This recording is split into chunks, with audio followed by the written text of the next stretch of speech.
Welcome back. In the last video, we plotted our model's loss curves and we saw that our model is underfitting and overfitting kind of at the same time. And, we've got a bit to see more here. That's just a link to section 4, PyTorch custom datasets, where we covered what an ideal loss curve should look like. And underfitting is that the loss could be lower. Overfitting is that the training loss is lower than the test loss. And the Goldilocks zone, or just right, is that training loss and test loss are quite similar. And then we've looked at these before, how to deal with overfitting and how to deal with underfitting. And the commonality between them both is the use of transfer learning.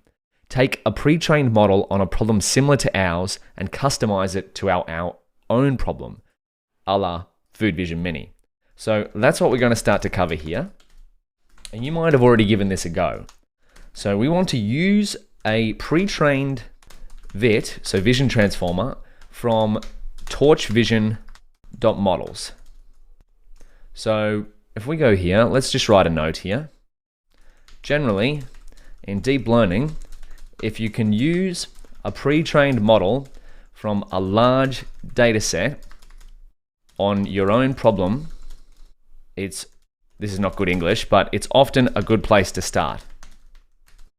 So if you can find a pre-trained model and use transfer learning, give it a go. It often achieves great results with little data. Now I say often because it's not always going to be the case, but transfer learning, as we saw back in chapter number 6, that is, it does get pretty good results pretty quickly on our FoodVision Mini problem. Now, what if we tried to use a pre-trained vision transformer? Instead of in here, we used an efficient net B0. So, how might we go about doing that? And actually, why should we do this? I'll just write down why use a pre-trained model. So, of course, sometimes data is limited training resources get better results faster, sometimes. And I just want to cover something while we're here, is if we go into the VIT paper, 30 days. So what is that from? Well, this is a breakdown of the training comparison to state of the art. So if we look, these are some great results from the vision transformer. And then this is the training time here, TPU v3 core days. So 2,500 days. So how do they work out this number? If you want to look at the exact calculation, I'll let you read the paper to figure that out. But if we go down, here's a line. Finally, the VIT-L, so VIT large, 16 model, pre-trained on the public ImageNet 21K dataset performs well on most datasets too, while taking fewer resources to pre-train. It could be trained using a standard cloud TPU v3 with 8 cores in approximately 30 days. Now, I just want to emphasize that 30 days is quite a long time in terms of the experiments we've been running. But when you start to build extremely large machine learning models, 30 days is actually a small amount of time. Like there's one model that was recently published, was Hugging Face Bloom, and I think this took almost 6 months to train. Bloom training time. It's one of the biggest models ever published. 3.5 months. So, of course, if you're first beginning in deep learning, you don't necessarily have 3.5 months. I mean, our experiments, we barely have 3.5 minutes, let alone 30 days. But let's just check out the pricing of a TPU v3 with 8 cores to rent on Google Cloud. So if we go Google Cloud, TPU v3 pricing, let's see how much 30 days of a TPU v3 with 8 cores would cost us.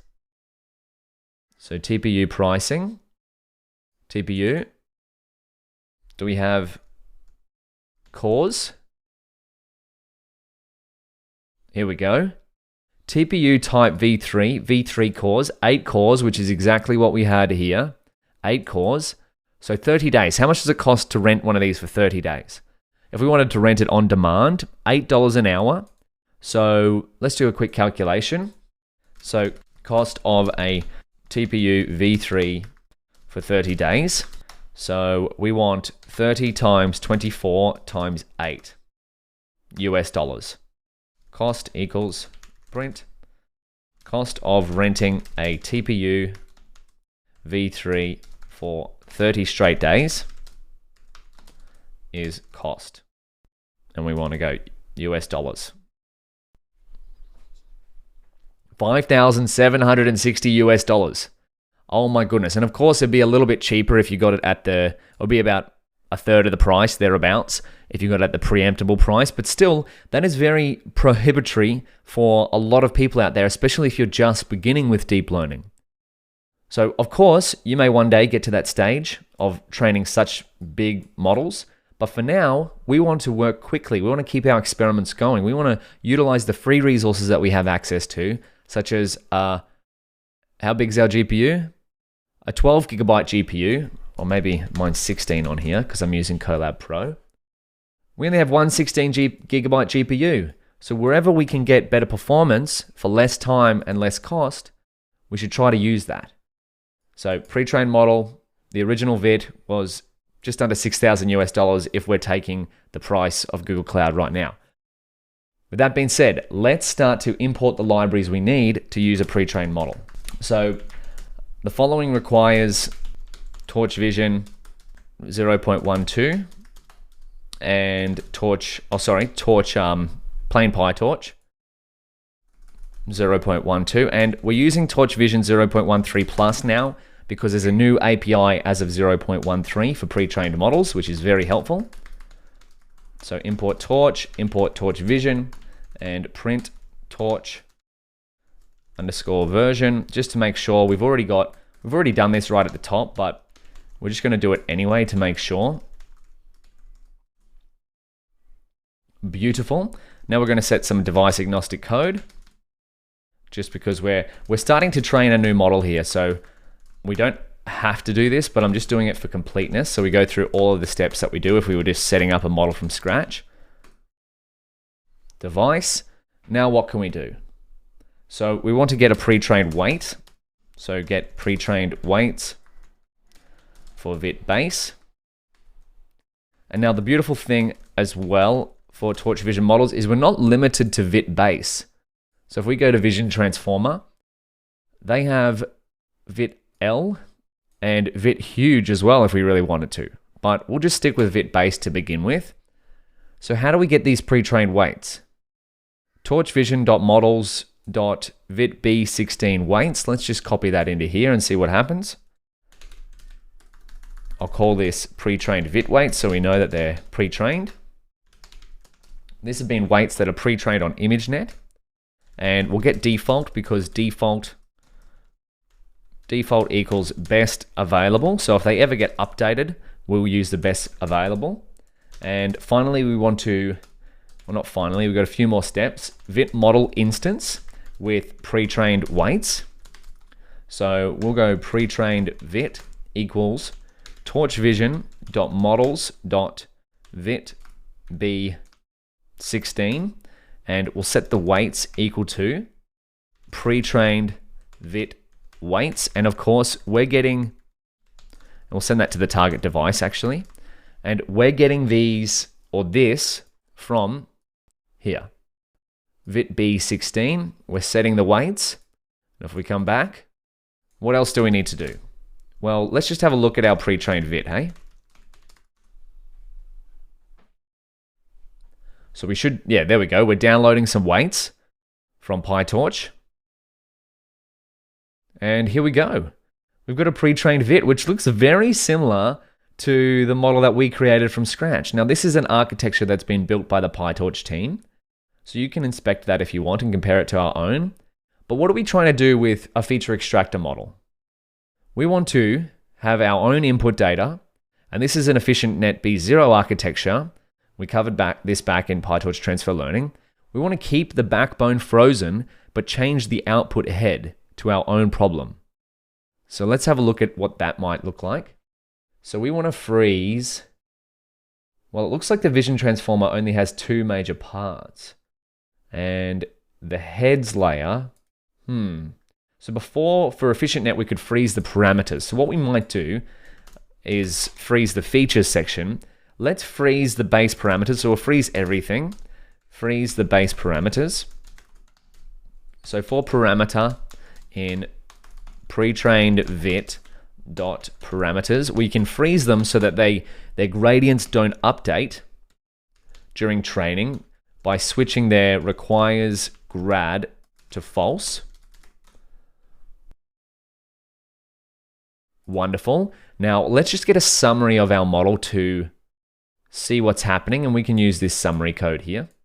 So this is from section 8.1. Then of course we can just jump back to where we were by going down to here. That's part of the reason we create headings.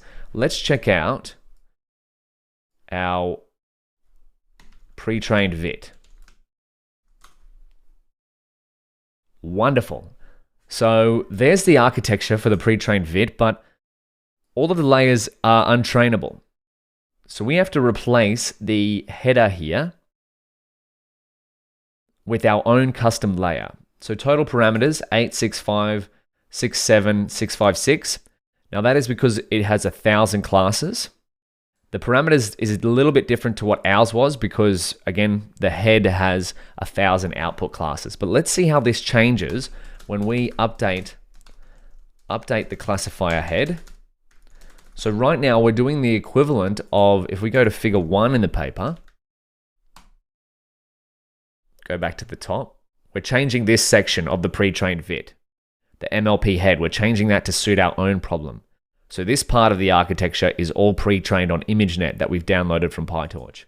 So now we want to update the classifier head to suit our own needs.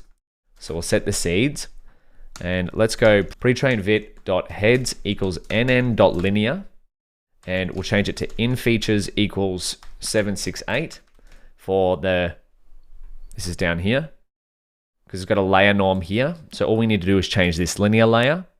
So the embedding size is going to be 768, and the out features is going to be what? The length of our class names, which will be 3. And let's see what happens here. We'll make sure it's on the same device. Let's see what happens here to the output of our summary. There we go. Now we've got 3 output classes with 2,307 trainable parameters, and we have 85800,963 total parameters. Only 2,300 of them are trainable because why? All of the parameters here have been pre-trained on ImageNet and we've frozen them. So we're going to feature extract the image representation from these base layers and feed it into our trainable top layer. So if we compare this value here to our own custom vit, what do we get? We've got the exact same number. Look at that. The vit that we built is the exact same. So this is number of parameters in pre-trained vit. Numparams is the exact same as our custom implementation. So look at us go. We're building the same type of models as the PyTorch team are building. How cool is that? Another note while we're here, I'm just getting excited, is that Facebook AI recently published a blog post all about the vision transformer. So if we go to their blog, so if we look into here, efficient, so they used a vision transformer for object detection. So this is the beauty of this vision transformer architecture. So Meta AI is sharing new research on vision transformers for object detection. So now that we've built the baseline vision transformer, you can look at these things and go, I've built a vision transformer with PyTorch. I wonder how I could build something like this. Let's jump back. Let's not stop there. What are we up to? We've got our pre-trained vit. Okay, I think we can start to set up some training code. How about you give that a shot? So we've got our pre-trained vit. All we want to do now is train this in the same way that we've trained our model up here above. We can use a very similar setup, and then we want to see how does the pre-trained model perform against our own model trained from scratch. Do we prevent overfitting, sorry? Give it a shot, and we'll do it together in the next video.